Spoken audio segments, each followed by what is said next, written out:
Hi, folks, and welcome back to the Women of Water Get Real virtual summit, where we look at where and why women are leaking from the water career pipeline, how to stop those leaks, and how to get them back. And on this last point, I am very excited about our next guest because this idea that there are opportunities to bring back women who have stepped out of their careers, who have to step out, whether it's childcare, elder care, personal care, or because they've run into issues at the company that they were at, right? How do they get back into that water workforce? Water is a team sport. Entrepreneurship is great as far as it goes, but it also helps to be able to have that opportunity to be part of an amazing firm. And CDM Smith is one of those amazing firms that has been at the forefront of water and the environment. I had applied for them when I first got out of my PhD, interviewed with them at the Sacramento office.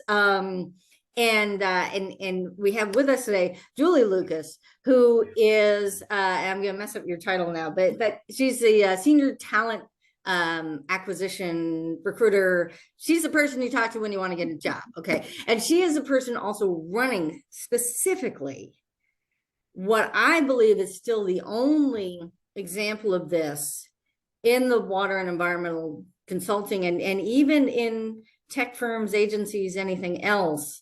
There's lots of these returnship programs for, manufacturing, computer science, those kinds of engineers. But if you're working in this space, this is all we got right now. So, and they have been evolving. Julie's going to tell us all about that. So Julie, take it away. Welcome. So glad you're here. Thank you so much for having me. No, this is really exciting for us. We do believe we are still the only ones in our space who have this re-entry program, but we've had a lot of folks who have reached out to us, whether it is on the city or township side, who are interested in these types of programs. And so we've kind of walked them through our experiences. I can give a kind of an overview of how we got started. Back in 2018, we were approached by the Society of Women Engineers and an organization called iRelaunch, which focused primarily on getting folks back to work after a career break.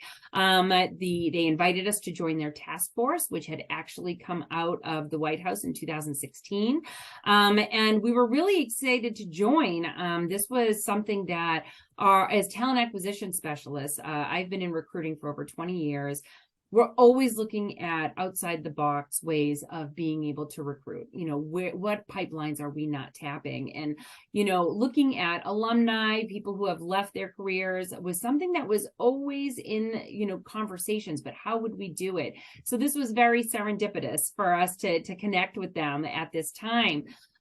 So we went through a training program with them, joined this task force. They showed us some best practices, and we launched our first cohort in 2019.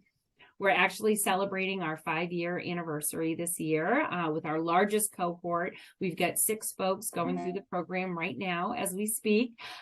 So we're really excited. Our program focuses, we are looking at candidates who have left their STEM careers. They have at least a minimum of 3 years of experience. So this isn't for new graduates or entry level. This is for folks who have 3+ years of experience and have had a career break of either 2 years or more. It doesn't matter why you were on a break. We have found several different reasons. Folks have started a family. Perhaps you had a sick loved one. Some folks joined the military. We don't really care what the reason was, but you had this 2-year gap and you could have been working, doing other things. We've had scientists that were bookkeepers for years and are looking to get back into their scientist roles. So that's really the focus. And we've had such an amazing 5 years of cohorts, folks that have had gaps that range from 3 years to 20 years, folks that have all ranges of experience. Typically, we've been hiring engineers, scientists, GIS specialists, planners. So it's a wide range of some of the jobs that we hire within CDM Smith. Nice. And I actually have some experience, so I'm going to be sharing some of my experience as well as, both with this program and with having been a senior manager in in an engineering division, on my way to become the first woman associate globally in the water resources engineering for this big global firm, and then finding out why it was that they didn't have any women associates. But as you know, one of the reasons I was recruited or transferred up to that office was basically all the men had been recruited up or hired by the clients during a boom period. And we're in a boom period right now, right, with all the infrastructure funding. And so basically there was a lot of younger, level 1, 2, and 3 was all women, or just about all women. And we're seeing a lot of that again, right? Women and people of color, a lot of diversity at the lower levels. And then they needed one person in the middle to manage everything. And that also included being the one who would be on the lookout for potential recruits and onboarding and health and safety training and sort of all that other fun stuff that doesn't really go on the list when you're trying to get promoted, right? But it's essential stuff. So, but it is challenging to recruit in a consulting firm environment, because we're not talking about, with an agency, you've got a legislature or something that you have a certain budget and you know what's coming up. If you're a business, you have some revenue streams that you can kind of count on and grow that way. But with a consulting firm, it can be very up and down. It can be very, you go out, you spend a lot of time and energy, especially in water and the environment. We're dealing with government contracting, right? So that long time period of doing the proposals and going for the interviews and, going through several rounds and waiting to get awarded. But in the meantime, you have to promise that you're going to be able to do the work. Right. So you may have to at least find the people that you could staff up with if you get the job, and not knowing if you're going to get it or not. Correct. Right. Yeah. So how do you do that? How do you, from an HR perspective, there's always recruiting, send in your resume, and then people are like, oh, did I just get ghosted? Sure. They might be still considered, and they might be, put in a circular file, right? Sure. No, and we struggle with that. The challenge always is finding the right person at the right time for the right location. So we have our cohort currently runs from January. It's a 16-week program, full time. It is a hybrid model, so you're not in the office 5 days a week, but you are attached to a certain location, and we are open to remote opportunities as well. But once we have started our recruiting process, typically in September, we really start to reach out to folks who have joined our talent community. Our talent community is available 24/7, 365 on our website. And we do try to advertise it once in a while just to build that community over the course of the year. And then we'll reach out to those folks to say the positions are open. Please feel free to apply if you are still interested. But we are looking for a more rolling admissions type of program. So that's something we're actually looking at this year.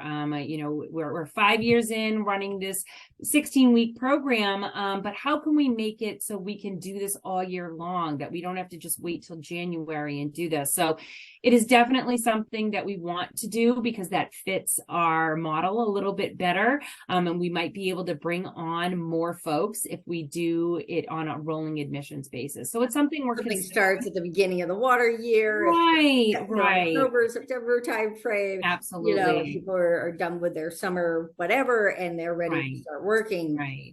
We had originally piloted this program in 2019 with 3 cohorts. We tried to do a January cohort, I remember that, June cohort, and then a September cohort. But what we found was no one was really willing to give up that summer, time, and it makes sense for folks who are coming back into their careers. They may have kids at home or someone that they need to help out with, and maybe that structure for the summer is a little bit wobbly. I have a 7-year-old myself. I'm trying to figure out summer camp right now. So I understand. So summer may not always be the best time for someone to take that leap to re-enter their careers. Same goes for fall. Folks are getting back into school. school or getting back into their routines.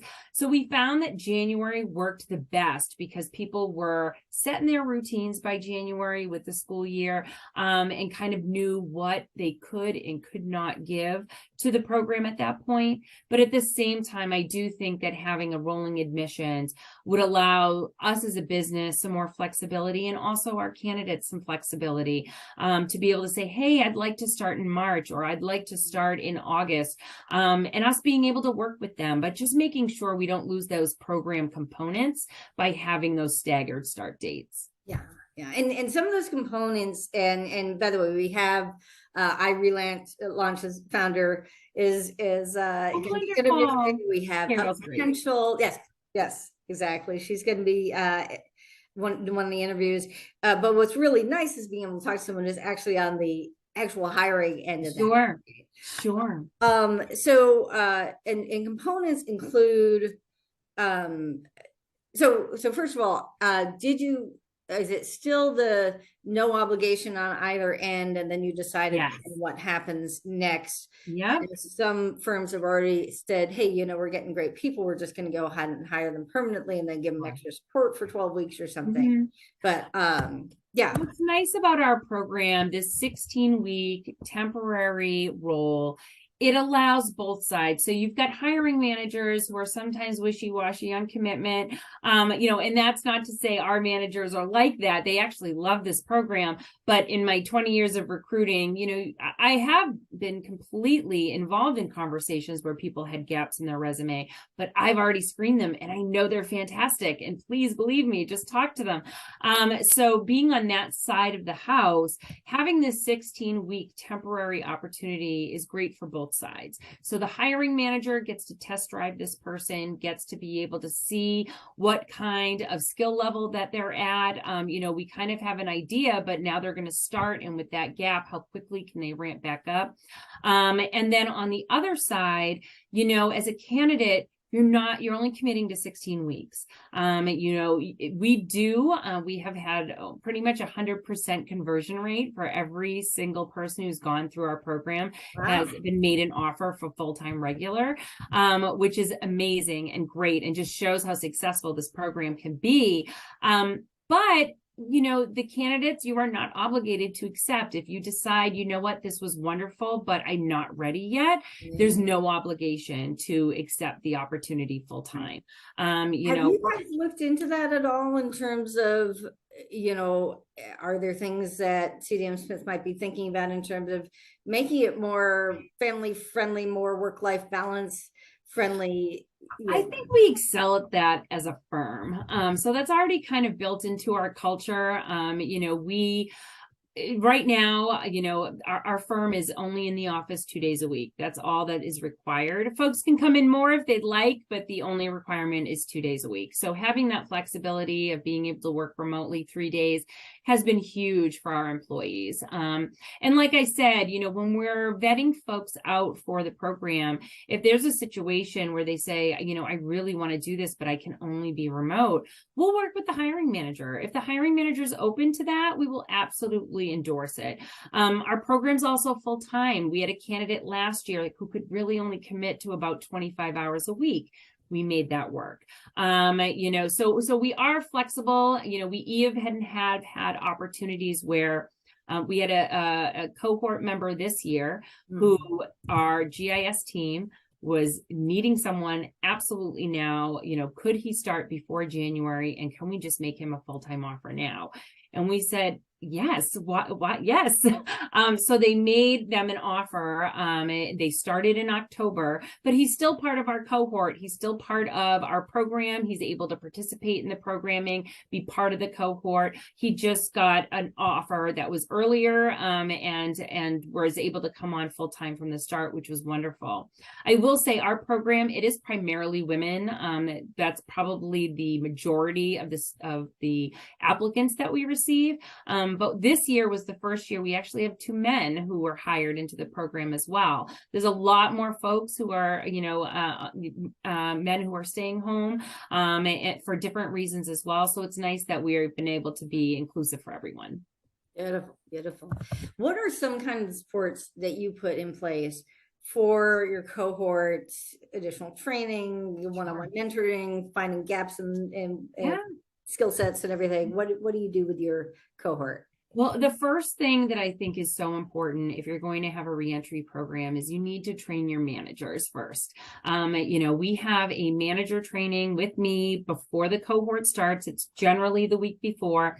And we really talk to them about their cohort coming in, what kind of feelings they may be having as they're coming in to this opportunity. It's not quite the same as someone who's just left a job and coming into a new role. So we do have an actual training for our managers to make sure that they understand their roles, they understand the mindset of someone coming into this opportunity, and also make sure that we've answered their questions and that we're setting them up for success and what the expectation of their role in, because it may be a little more involved than your typical new hire, which all of our managers have been wonderful in that regard.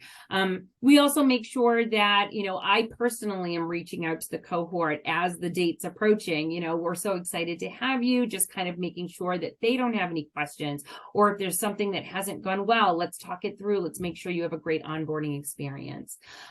During the course of the 16 weeks, we have bi-weekly meetings with me. I have facilitated content every other week, so the cohort gets to come together and learn something new. We have speakers that come in. So that's one piece of the programming. We've also built in our learning management system some training and development pathways.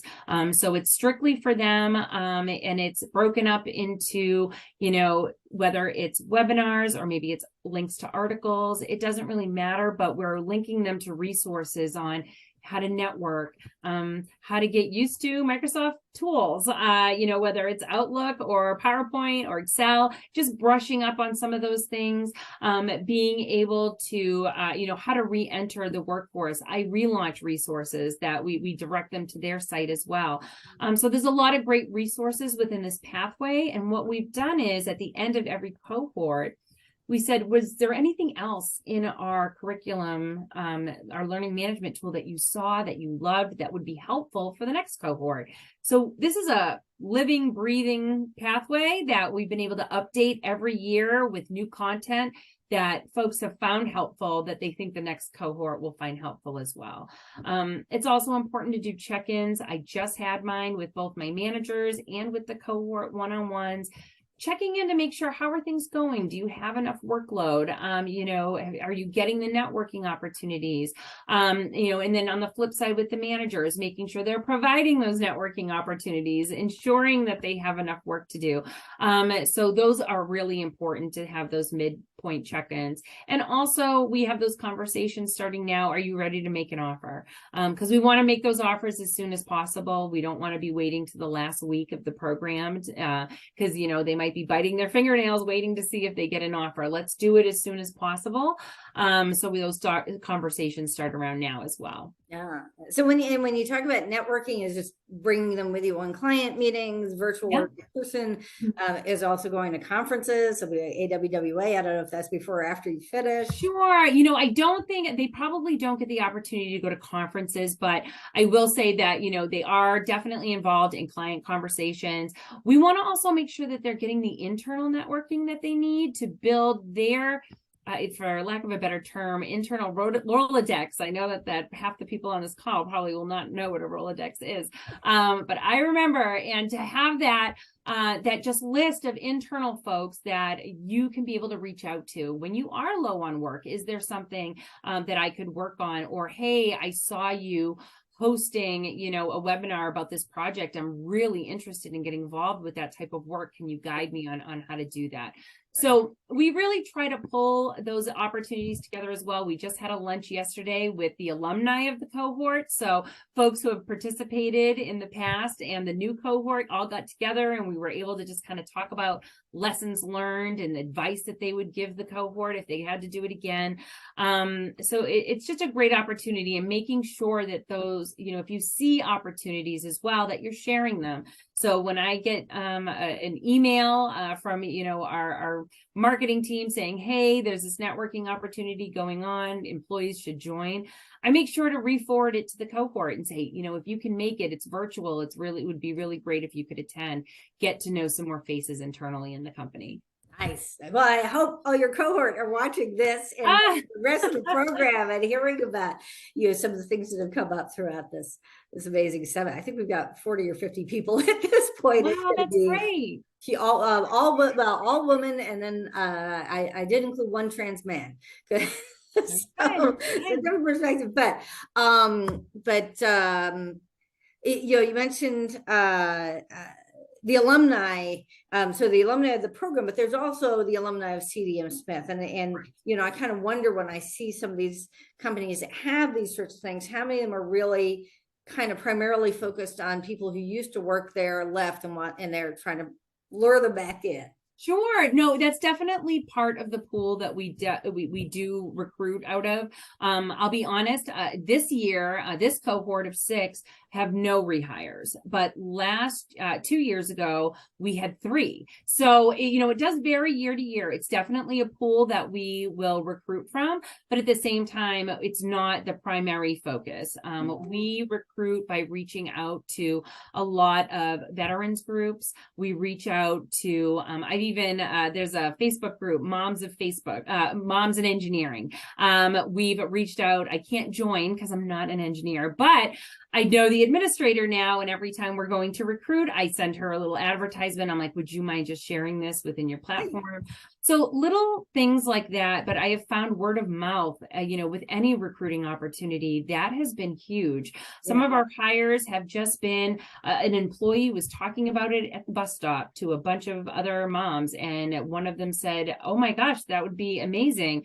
We've had a lot of referrals to our program from employees who have just talked about it.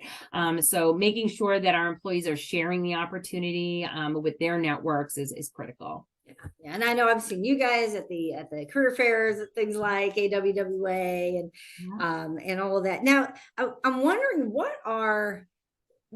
kind of pushback are you seeing? What are some of the assumptions?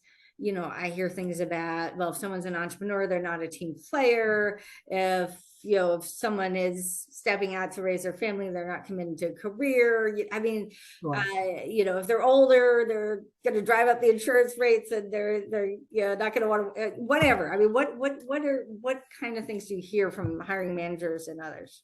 We don't hear too much about it, but I will say that we do go over that in that manager training, how to avoid bias when we're looking at the resumes, when we're reviewing these folks. We really want to make sure that they are given a chance based on their skill set and their education and what the role is. Of course, we treat them just like any other candidate that's being recruited, but at the same time, we want to make sure that we're very smart about making sure our managers understand that message and they get that messaging in their recruiting training as well overall. So it is something that as a firm, we have made sure to be very clear about in our culture. But at the same time, it doesn't hurt to reiterate it in micro trainings, so to speak. Yeah. I wonder, I realized when I reached out to you and I copied some of my old colleagues and the people who knew me from when I was doing primarily technical work, right? Mm-hmm. And now the last 10 years doing this online media and events and everything, which by the way, we're building an entire virtual conference center, and it's going to have automated emails and speaker pages and places where you can download stuff, which by the way, any of your information will be able to have it on the page. So you can go around this video and see, links to downloads.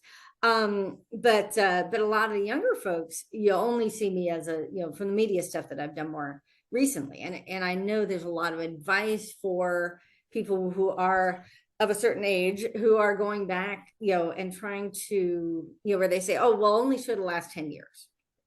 Be sure to keep it down to 2 pages and only show the last 10 years. No. And how do you, if you have done something different, how do you make that the past experience shine, as well as show the relevance of current experience if it's something that is not, using GIS on a regular basis, which I don't think the home version is is out at an affordable it's not a cheap software, folks. This is geographic information systems. You buy it as a corporation because it's pretty expensive, right? Right. I think the biggest piece of advice, and this is advice I give anyone who is looking for a new opportunity from a recruiter standpoint, you may have a different resume for almost every job that you apply to. You really need to read that job description and bullet out what it is that they're looking for. Look for those keywords. Look at the requirements for the job. Where do you see those things on your resume? I sometimes would have people literally write it out. Take the job description, and I want you to write down all these keywords and all the requirements. Write it out on a piece of paper, and then find on your resume where that shows. Especially as we're getting into new technology, recruiters are, as we have a lot of folks who apply, right? So for a typical job, you might have 100, 200 people applying. And so you want to make sure we have tools that will help us. So if something like GIS is something that's absolutely needed for that job, we may filter everyone in the requisition based on the word GIS. And if your resume doesn't have the word GIS on it, we're not going to see you. So just keep those things in mind. You really want to make sure you're paying attention to the job, and really, you can outline relevant experience and make sure you're really focusing on that. And then have another section below that might say other experience, where maybe you don't bullet out all your responsibilities. You just kind of list your other experiences. So there's several different ways to do it, but just pay attention to that job description. That's going to be critical. Yeah. And I was just looking at, just looking to see if I can pull this up. Let's see if this will work. I actually had a chance to, no, that's not coming up. I actually had a chance to work with an amazing career coach, and if we can, she's going to come on, or someone on our team, for executive women who wanted to either advance or come back into the workforce. And it's kick-ass career coaching, and Coach Mo Fall. And it was a complete, first it was doing the inner work, figuring out what are my real gifts and strengths and those sorts of things. And then a complete restructure of the LinkedIn and the resume, with things like keywords up at the top, with some career highlights of, examples of, I did, this was the problem, this was my solution, this was the result. I forget what the acronym is for that. But, really trying to bring that to the front so that people don't have to go hunting down further into the resume, especially if it has been a while since I worked in a consulting environment. Absolutely. And that's why tailoring your resume each time you apply to a job is, and maybe you have one that's specifically for, the water industry, or maybe you have a different one for a different industry, it doesn't have to be by job, but if you do, make sure just to pay attention to that job, how it's posted, the keywords you're seeing in there, and how it's reflected on your resume. Again, even for recruiters who are not using any technology, they're really going through every single resume. The average recruiter will spend less than 30 seconds looking at a resume, especially when they have high volume. So what do you want them to see? And the cover letter is great, but it comes second. So the resume is going to be reviewed first. If your resume looks good, that's when they're going to go to the cover letter and learn more. So you can't rely on the cover letter alone to catch attention. It's going to be the resume first. Great advice.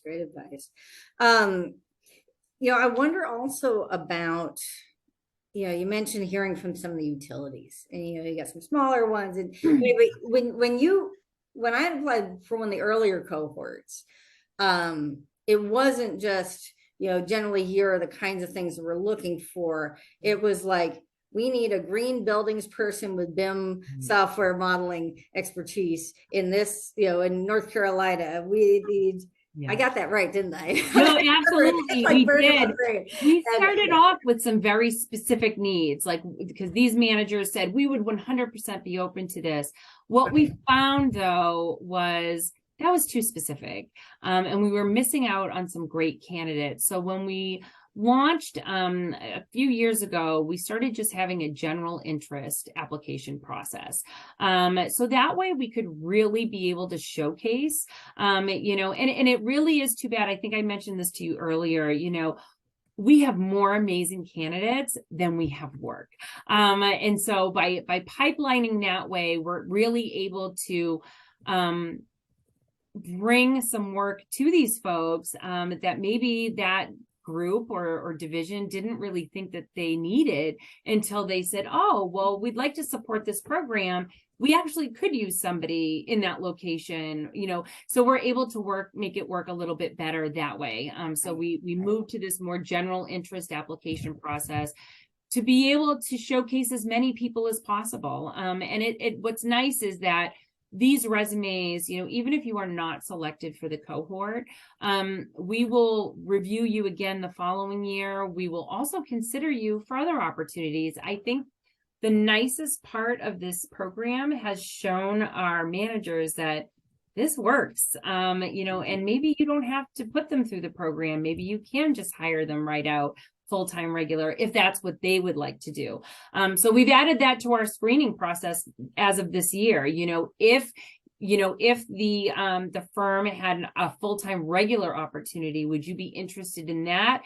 In addition to going through the program, or do you want to just do the 16-week temporary? It's completely up to them. Yeah. But if someone says, yes, if you had a full-time regular opportunity, I would take it. If the work is there and they want to hire them outright, they'll still go through the program. They'll still get to have all the benefits of being part of the cohort, but they would be hired right from the start. Yeah.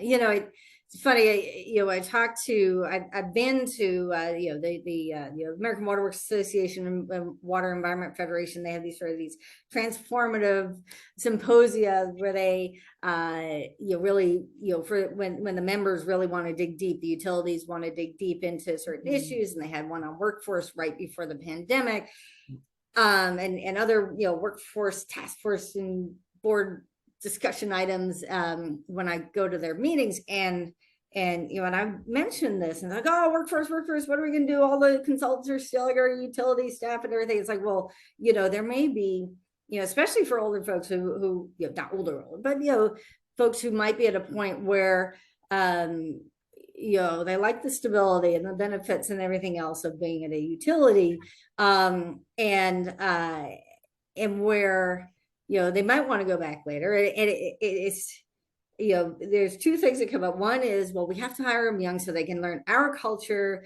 And it's sort of this military, you know, got to go through your boot camp together and everything.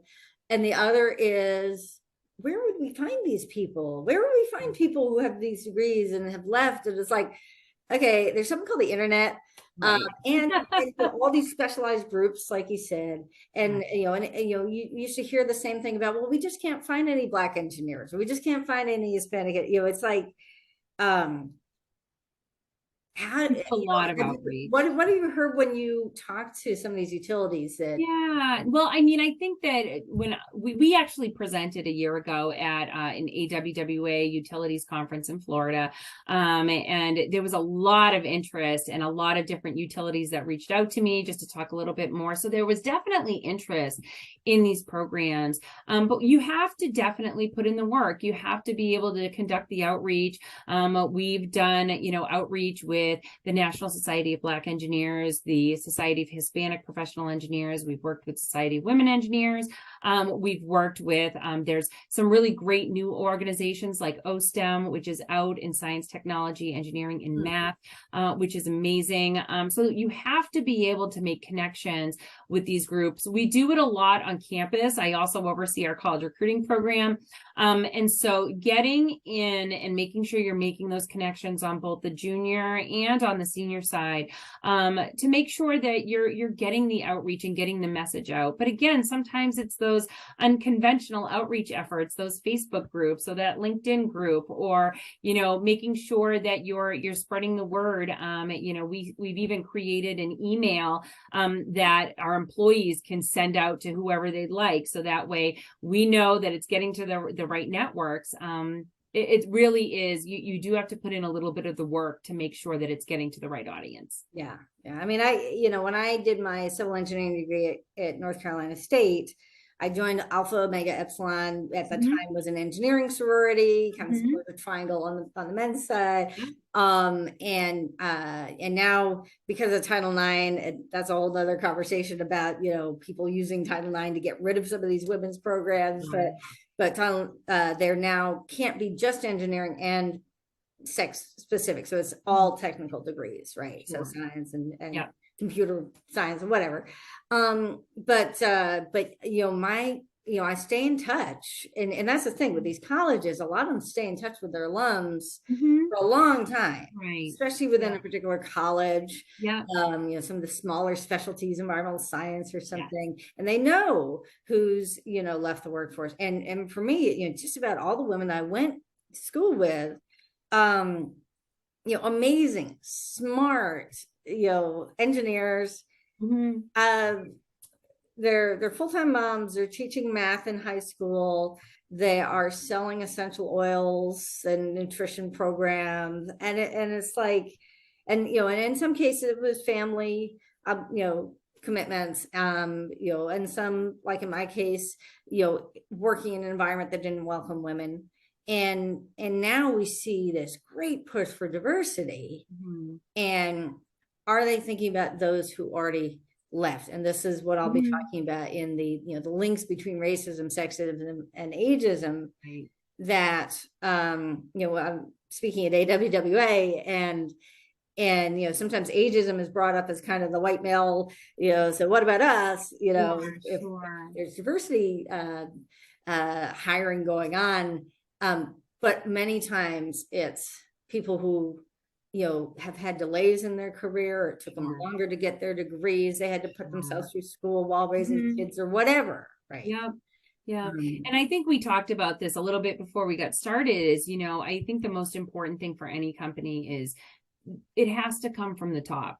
We are very fortunate. Our CEO is so involved with, and supportive. And that speaks volumes. It speaks volumes not only to me as someone who is supporting these programs, but to our employees who are sharing and saying, no, really, we're doing this. We have these great programs and they've been really successful. So that's something that, if it isn't part of your culture, how can you shift that? How can you make that? And making sure that those leaders, are you can't just, talk the talk. You have to walk the walk as well.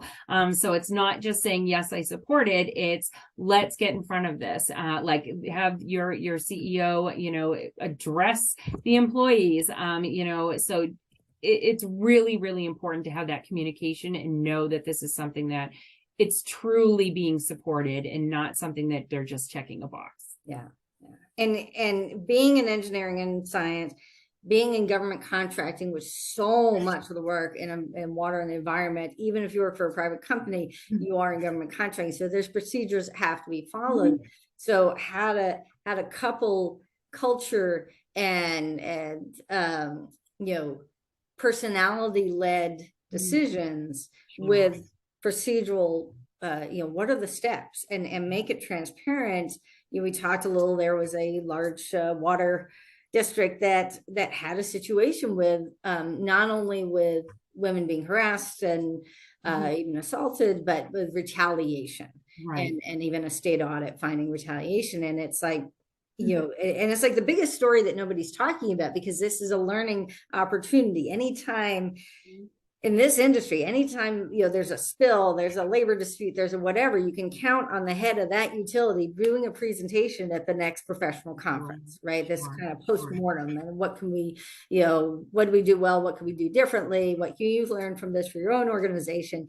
And I haven't heard anything on this, even with the big, celebrations and success stories, symposium, right? Yeah. And it's important, I know our firm has an amazing compliance department, and we have a lot of different opportunities for our employees around the globe, not just here in the US, but to be able to report things anonymously, or we have our EAP that they can reach out to. So providing folks with the right avenues to be able to come forward, even if they don't feel comfortable, I think is really important. And I think that we do that very well. But also, once you find out about these things, you have to address them. It's not just enough, no slaps on the wrist. You need to be able to address, what's at the heart of this and how can we make sure this doesn't continue to happen? Right. Because, we also talked about how quickly, if there's a change of leadership, Sure. From someone who is very positive to someone who got, oh, look at all these good looking chicks at our firm here. Suddenly everything, it just opens up the door for more and more bad behavior. And Sure. I think sometimes microaggressions are less about trying to annoy or worse the person that's directed at, and more about seeing who else laughs, see who your potential allies are, right? But it's good that you have that, so congratulations there. With the water industry in particular, and of course we do all water, and I tell people with $1 trillion of infrastructure money, it's not this of 55 billion for water and wastewater utilities. Every single infrastructure project is going to have water demands, impacts on water supply, impacts on water quality. You need water people in all of those, right? But water is sometimes called the race to second. Not wanting to go first, and you're the first in the consulting arena. Haven't seen in the utilities, but what we do see a lot of is things like the Water Leaders Academy, or whatever they call it within the associations, and then Duke University has their WILD program that they've been promoting. And is that possibly a way to go of saying, have a group vetting, a group collection of resumes and vetting, and say, hey, we've got some great candidates here. I mean, they have all the career boards, but is this something that could be done, especially with smaller utilities that couldn't hold a whole cohort, but have some serious personnel challenges when you're in a remote location and you just don't have that many people in town, much less. Sure. I mean, I think that it's very possible. I would love to be part of a discussion around that. I would like to see more folks in the industry taking advantage of programs like this. It really is. Right now, again, our cohort is 6. It's not bringing in, a ton of hires right now, but I do think it has the potential to, as we continue to grow. I mean, we started with a cohort of 2, we're up to 6. I think next year will be 10. So I think that as we continue to grow and learn, I think these programs will become, more popular. And again, these programs have been around for a very long time. They were just more focused in the financial industry. They've been doing it since I think the 90s, but to be able to bring it into water and be able to bring it into our industry, especially at this point where recruiting for STEM, it's going to get harder and harder. We see, I was just on a call recently where the enrollment in STEM fields in colleges and universities just is continuing to trend down. So, we're going to be hurting for staff in an area where the jobs are multiplying. So we're going to have more jobs than there are people to do them. And so the competition is going to be very fierce. But how can we think outside the box? How can we be able to make sure that folks who maybe had a detour can get back on track? Yeah. And that whole mindset around, it's kind of the old guild structure, right? You got your apprentice years, in your 20s, and you're doing all the scout work and running the models and going out and do the field work. You got your journeyman years where you're managing the projects and managing the teams and going to meet with clients, and then you walk the tables up to become a master, right? And there's like the idea that you have to hit certain markers at certain points, and if not, there must be something wrong with it. Right. And absolutely. And there's that someone says, well, I would never do this job at that age, and so I'm sure you wouldn't. I would never accept that salary level, and so I'm sure you wouldn't. I actually had a woman right before COVID call me in for an interview, an embedded interview contract at Department of Energy, where I had previously worked as an embedded consultant. So I knew my way around the Forrestal building. And these two young women were there. The technical lady's like, I don't understand this place. I don't know what they want from me. I can't be there right now. I got to go back to work. It's like, I can help you. She's takes off like a shot. She's back to her office. And the other one who's kind of the manager type, and she's like, well, I only called you in because, I know you really don't want this job because you'd be really, really bored, but you have a PhD and you're such a pioneer and you remind me of my mother. We have to teach people to be able to promote, higher up. And I also, you mentioned AOE in the group, I've occasionally put out there, say, hey, is anyone hiring? And I heard from a firm that, similar situation where they had kind of a young manager and a lot of younger women, in the team, and they were being pushed into management roles and saying, we're not comfortable when the clients are 20, 30 years older than us. Sure. That I would love to be, telling me I would love to be a deputy manager, but would love to have somebody else kind of more senior in that more senior role. I mean, there's a value. I can't remember, I told you, or the last interview I was on, but this idea of the old baseball movies where you've got the 40-something catcher who's developing the pitcher who's, all over the place on the mound, right? That having those anchor people on your team can bring a little gravitas, you can bring a little, and not just the people who are retired that you bring on as your advisor types. Right. And you actually touched upon something that I did want to mention is the compensation piece. For our program, we take your years of experience in your education and we pay you in line with any other employee in that role that has that same years of experience in education.